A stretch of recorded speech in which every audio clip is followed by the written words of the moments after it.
And welcome back. I'm your host Gavin, and this is That Critical Idiot.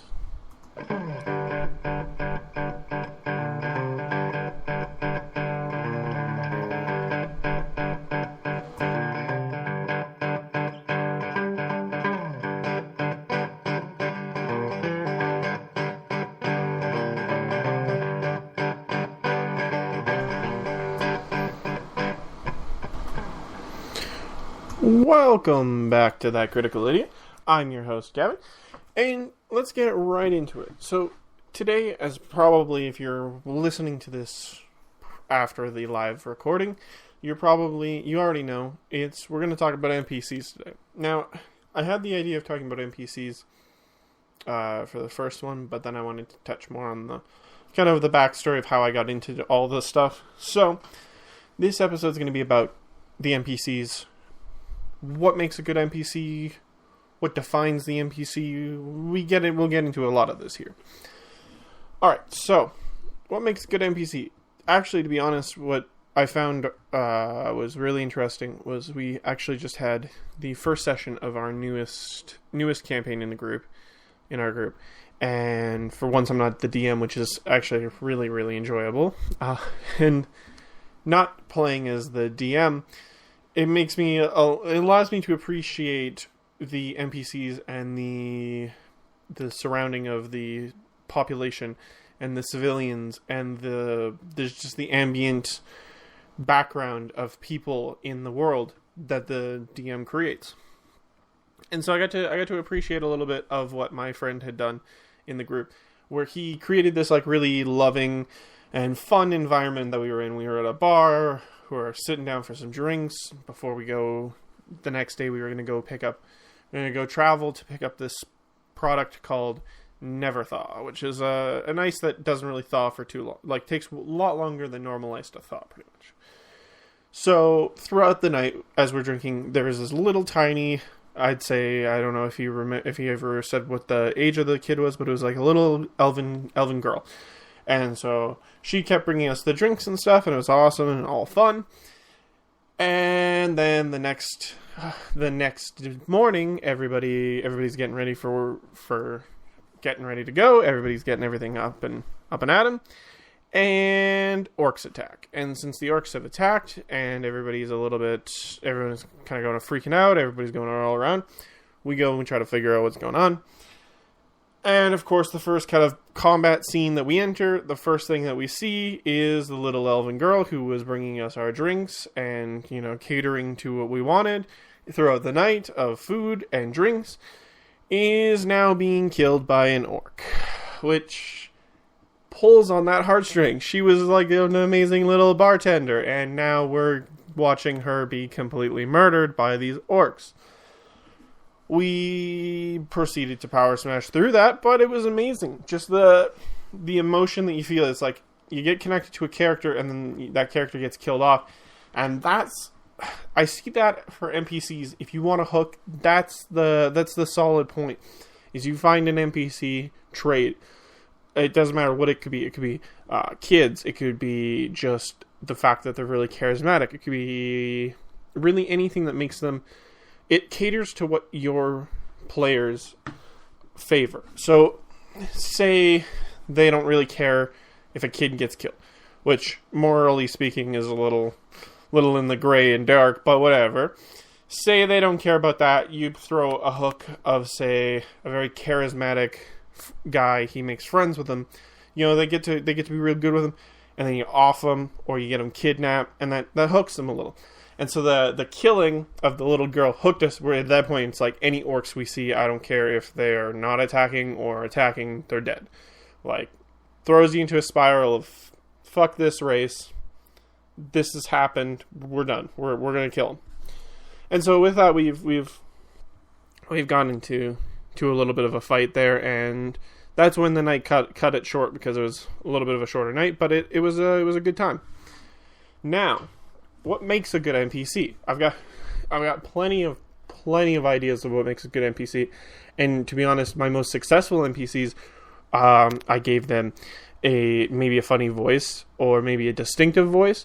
Maybe it was a different trait than the players were normally suspecting or expecting. Not suspecting, but maybe they were expecting.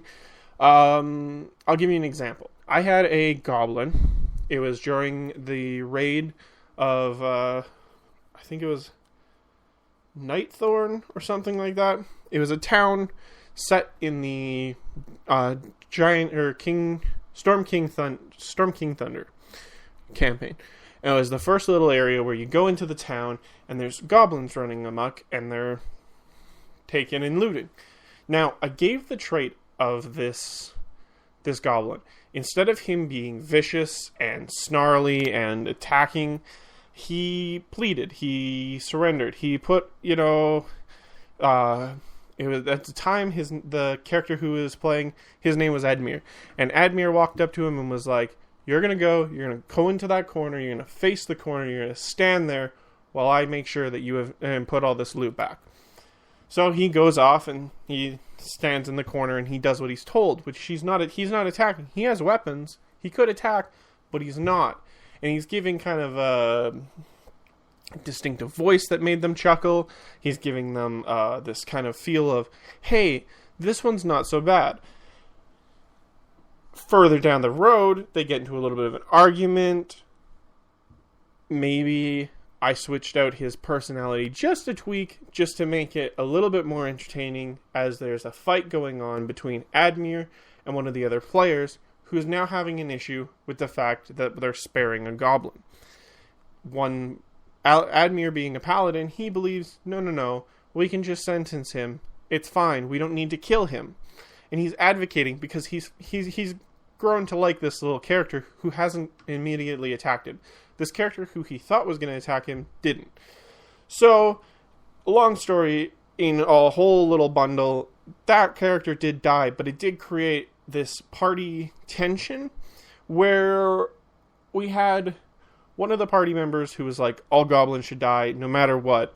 And we had Admir who was like, some of them can die. I understand that some of them are completely evil, but maybe some of them are still good. And so that really made it set with them. And they're like, this is really cool, and I really, really enjoy this. So I was really, really proud of that one. There's a couple more NPCs that I've gone through that are very enjoyable. But what I've noticed that seems to work really well is if you make them over enthusiastic, you make them over the top. You just make them go above and beyond what anyone would normally ever think of them. Make them, the words just slip my tongue, but anything and everything that would just make them over the top, crazy. We had one NPC from one of my other campaigns that I played in as an actual player this time. He was this crazy wizard, and he was crazy and ridiculously demented, and he'd just be messing around with you, throwing rocks at you. He literally, just by the whole thing, he seemed like he had absolutely no idea what he was talking about, and he needed to be into an asylum pretty much. And the best part about that NPC is he had this underground little area, and in that underground area he had mushrooms, and when he ate the mushrooms, he'd be calm, he'd be wise, and he'd be this completely different person. And that stuck with us. That stuck with the majority of our party. Is this person's crazy, but maybe he's got some sense to him. Maybe this character, he's good. He's good. Now, what defines NPCs? NPCs, why do they stand out? So the same thing. It's what are you going to do to define your NPC? Are you gonna make him have a funny voice or a distinctive voice, or maybe are you gonna actually kind of try to get an accent of a dwarf if you're playing a dwarf? What are you gonna do to make your NPC? If your NPC is distinctive and if it's distinctive, it sticks out from the crowd. What makes your dwarf NPC or your goblin NPC stick out from the crowd of dwarfs or goblins or wherever they're at? What's the difference? Are they dressed a certain way? Are they talking a certain way? Are they acting a certain way? And those are all things to consider when you're making an NPC, because the more you put into the idea of it, as long as you don't go too terribly over the top, you're looking at something where the characters will see it and they'll be like, either they're like, that's a cool person, or maybe it's an evil NPC, and then you can draw their attention to him. You'd be like, hey, look at this guy. Doesn't he look like he's a horrible human? Here's what he's been doing. Here's how he dresses. Like, you could say, oh, he has a breastplate with a giant skull on it. And then right then and there, they're going to be suspicious of the guy with a giant skull on their chest, on his chest plate. There's different types of NPCs too. So you've got your evil NPCs. So those would be maybe your villains, maybe your goons, maybe some henchmen. You got your basic civilians or your kind of background people. So people at the bar, you're just grabbing them. You know, it's like, okay, so you're at a bar. Well, we're in the bar. Are we talking about like noblemen? Are we talking about workers? Are we talking about, you know, guards, knights? What are we looking for? And what is this NPC gonna portray? Where is the setting and how are they portraying that setting? Then you've got your kind of main quest giver NPCs. Now those guys are obviously going to want to have to stand out of the crowd, but maybe you don't want them to stand out of the crowd. Maybe they're part of a secret organization, and then now you want them to kind of blend in, but they're going to seek out the people and they're going to kind of act suspicious enough to get the players to kind of go, oh, hey, maybe we should go check that guy out. He looks a little different. So there's a whole different scenario in everything, right? And it's based on, or at least I've noticed, it's based on, with at least my group, comical versus serious. Now, you want maybe your wizards to be exuberant, you want them to be comical and spontaneous, but maybe you want your guards to be more serious and taking their job seriously. I've had it where I've had some of the guards, I've done tried to do a couple of funny bits with the guards, and it usually either makes a distraction out of the entire campaign, and then you're sitting there and you're going, okay, well, how are we gonna get this back on track? What are we gonna do here? Or you could take it another step and you could go and you can have it where they're serious. And I've had that also kind of pull a little bit of attention away, because there's less dialogue sometimes. Maybe you don't portray it right. It's always a hit and miss in some or more places. Now, a lot of NPCs, they're not going to aid the people, or your players. They're not going to, most of the NPCs, they're not going to go and they're going to go, hey, we should totally come join you. We know this route easily. Some may, and that might be part of your thing. If that's the way you want to run your campaign, that's amazing, I've had some of it work that way, and I've had some of it work a completely different way. NPCs basically serve as that point where they could be the item checker. You have a wizard who can make sure to let your players know, they can bring magical items. They'd be like, hey, what's this wand do? And the wizard will hold it for a few seconds. He'd be like, oh yeah, I've seen this before. Wave it up, down, left, right, and it's going to cast magic missile. You've got 5 uses left on this. So he can do that. But when are those higher level NPCs going to come in and do an aid? When are they going to aid the player? Are they going to aid the player? Is it worth their time to aid the player? Do they even have a reason to aid the player?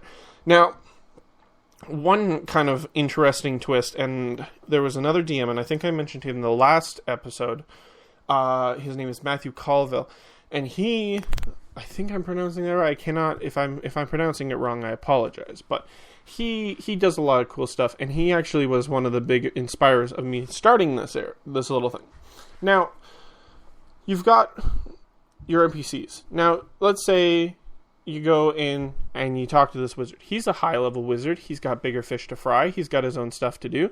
But maybe, just maybe, he comes in and saves the day when the players really need it, but they don't expect it. And is that needed? Do they need NPC aid? When do they need it? Do they need guards to come help them? Why are the guards going to be able to go help them if they don't have these bigger fish to fry?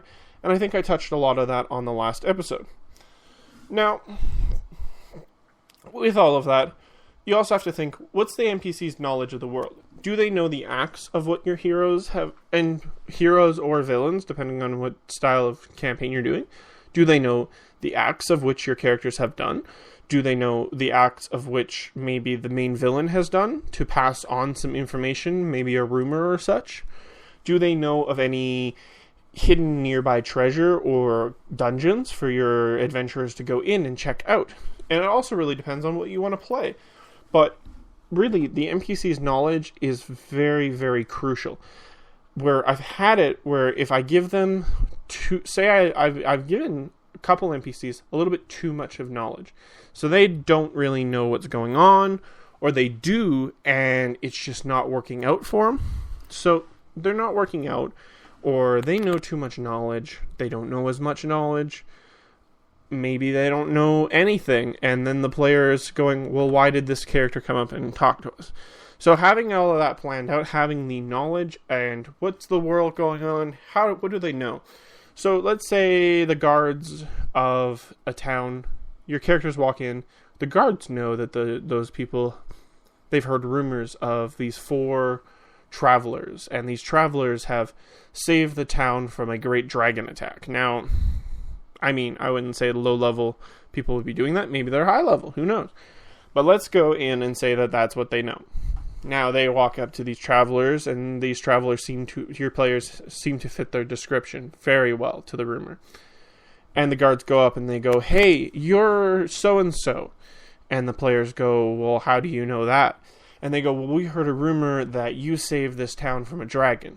And now that's going to boast the players. They're like, see, our good deed in that town has now started to spread. And then the guard goes, if you need anything, let us know. Now, my players, as much as I'd love to do that for them, my players will flame me constantly if I do that. If I do that for too much, they'll be like, okay, you need to stop. We do not need this much. Let us suffer a little. Sometimes I get a little friendly and I give them some stuff and they're like, we don't deserve this. So, but with a great giant attack, I feel like a rest at an inn from a guard is like nights stay at an inn for free from a guard because he appreciates the fact that you saved a city. I feel like that's pretty safe to say that it's good to go.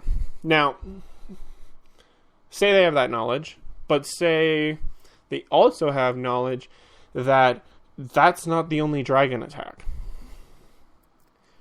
That allows, so say, because I'm working on a sandbox campaign for later on next year with my group, and the sandbox campaign, it's going to have a variety of stuff. It's going to have a big main enemy, it's going to have where they start, it's going to have all this stuff, but it's going to be open to how they're going to deal with it. How are you going to get to this? How are you going to work your way up? And it's going to be a very interesting story and such things. So like say there's a cult of dragons. Dragons are quite intelligent. Surprising, because most people think that dragons aren't, but dragons seem to be the most intelligent, well, not the most intelligent, but they seem to be quite an intelligent beast in pretty much anything. Pathfinders, Dungeons and Dragons, anything that has a dragon, usually the dragons are quite smart. They have spell knowledge, they have high spell knowledge, like ridiculously high spell knowledge, more so than some demons, which is even more ridiculous. And so you're looking at all these different things. Now say there's a higher up cult of dragons that are terrorizing cities. And he's heard a rumor of this. He's now become a quest giver. He's become someone who can go, hey, did you guys do this because of this? Or did you just happen to be there when the dragon killed them? And then that goes into the whole background story. So if they're actually there, if they were going there to fight the dragon, or they were there and they fought the dragon, and now they're looking for more dragons to slay and protect the civilians and these citizens of these towns, then you're looking at this whole storyline that maybe this one guard, he's got that one rumor. He's like, oh, I heard a passing traveler from Oberon. They came down to this town. They said that there was a dragon attack about 2 weeks ago, and their home was burnt up. They stayed in a friend's house in an inn for a while, but they just couldn't live there anymore, so they moved here for a new start. That allows people to your characters go up there and explore and check what's going on. Alright, I've talked a lot about that part. Now, let's just talk about more of the NPC styles. So your NPCs are a very vast and wide expanding kind of body of your campaign. Your campaign is based on pretty much your villain, your PCs, and everything in between. And everything in between, 90% of that are NPCs. NPCs of shopkeeps, NPCs of random civilians, people who maybe just to make the feeling of immersiveness in your game just that much more. Maybe, you go to a town, it's got a poor district, it's got more of an upper class district. You go to the poor district, it's not that well maintained. It's dirty. There's drunk people all over the place. Buildings aren't as immaculate as in the upper class area, where everything is properly groomed, everything is nice and shiny, and you kind of get those NPCs who, you have the stumbling drunks, you have the returning bar, like the bar usuals, you got the people who go there every night. So maybe your characters are in a town for a couple nights, inquiring about a dragon sighting. I'll go back to the dragon thing because it's easy for me to keep on track with that one. So we got the dragon sightings, and now they're in town for a couple nights. So they go back to the bar every night, have a couple drinks, have a couple laughs. They start noticing, oh, that person was here last night. And then the next night they're like, hey, that guy was there for the last 2 nights. He must be a regular. You start getting the feel and the vibe of like who is who. And then maybe they can start going up to the regulars. Hey, what do you know about this? What do you know about that? And that's where the whole, what do the NPCs know? I mean, of course, a normal villager isn't going to know the ever workings of the evil dragon cult, but maybe they might have heard a rumor about something, and some of them might not have heard anything. Maybe some of them don't even know, and they start freaking out, and they're like, are we going to get attacked by dragons? What's going on? So, really, I feel, depending on how the setting is, a lot of the characters and the people that your players will meet are going to really define and shape how they experience the game. Not to mention just how the city and inner workings are, but just the NPCs and the inner workings of everything. That's how they're going to, in my opinion, that's how they're going to perceive and experience the world, is the people, the interactions. If all the people bow down to them and all the people have infinite knowledge and all the people give them stuff, they're not going to experience a world. They're going to be given whatever they want. So, to be honest, I had a little bit more on the NPCs, but I feel like we've covered quite a lot. Now, NPCs, there's a lot to cover, but there's a lot to not cover. It's really up to you. Do you play an NPC this way? Do you play an NPC that way? It's really up to the DM's discretion. So say an NPC wants to join the party, or the party wants to hire an NPC. Maybe they don't have a cleric and they forgot, or you're starting up. Let's say, because I've had this before. Let's say you're starting up a campaign. If you start up a campaign and you want to get some people involved, and you start it up and only say, I don't know, 4 of your friends or maybe some people around the community want to join, but none of them have played, more than likely they're going to stick with the easiest thing. Now, some of them may go out of their branch and they might pick a cleric, but forcing someone into a class is certainly not going to bode well. We've had that happen before in our group, and it's gone terrible. Some people just don't like to play a certain class, and when that class needs to be filled and there's a little bit of pressure, sometimes it works well, but sometimes it just goes south. So sometimes maybe, let's say you have a party of 3. 1 chose a ranger, 2 chose fighter. None of them feel comfortable playing any magic users because magic, depending on the system, can be kind of complicated.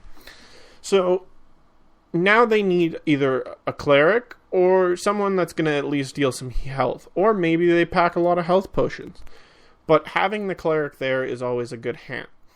So maybe they want to have the cleric. Who's going to play the cleric? Now, some people enjoy playing the cleric.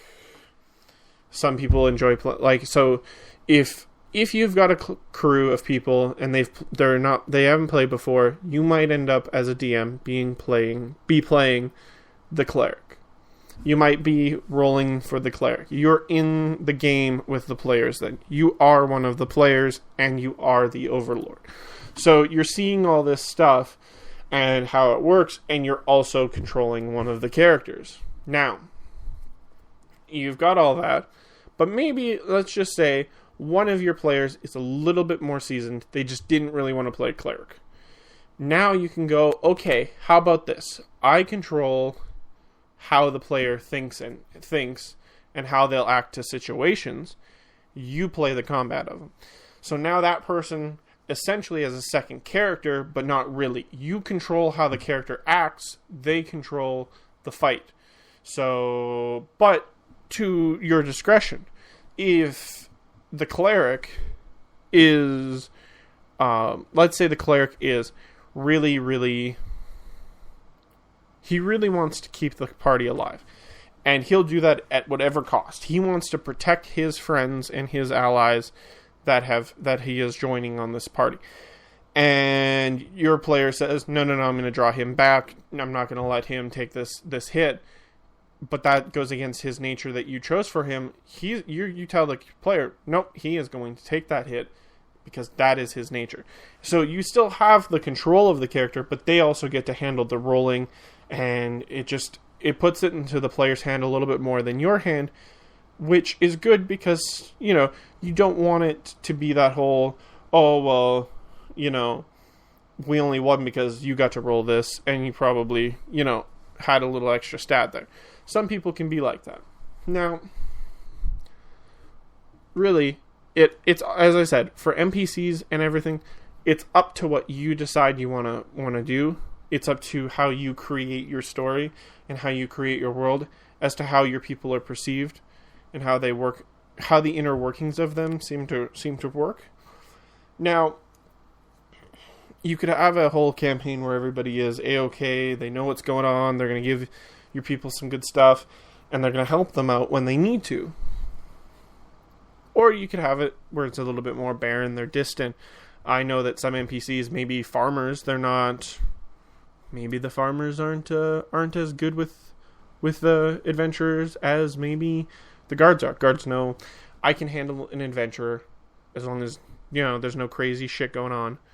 I can handle the occasional adventurer accidentally casting a fireball out of anger at a thief.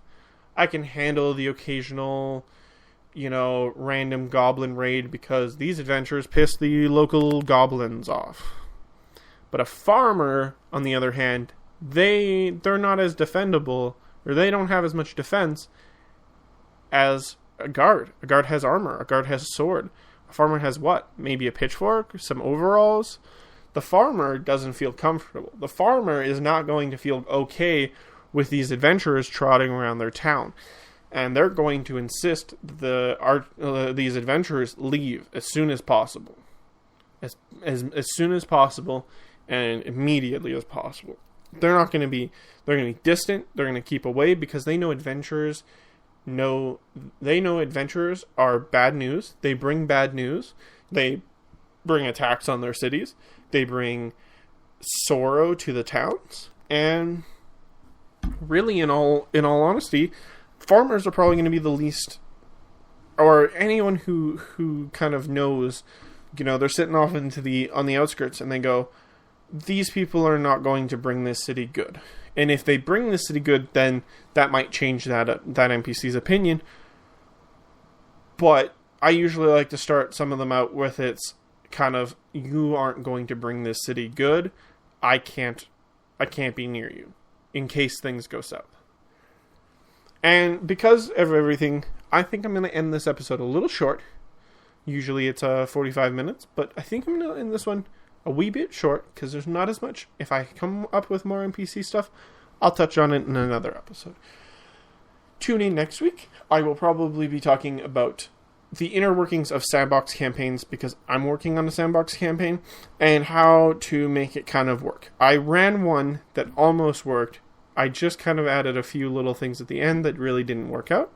but I will be touching on sandbox campaigns and other campaign styles in the next episode.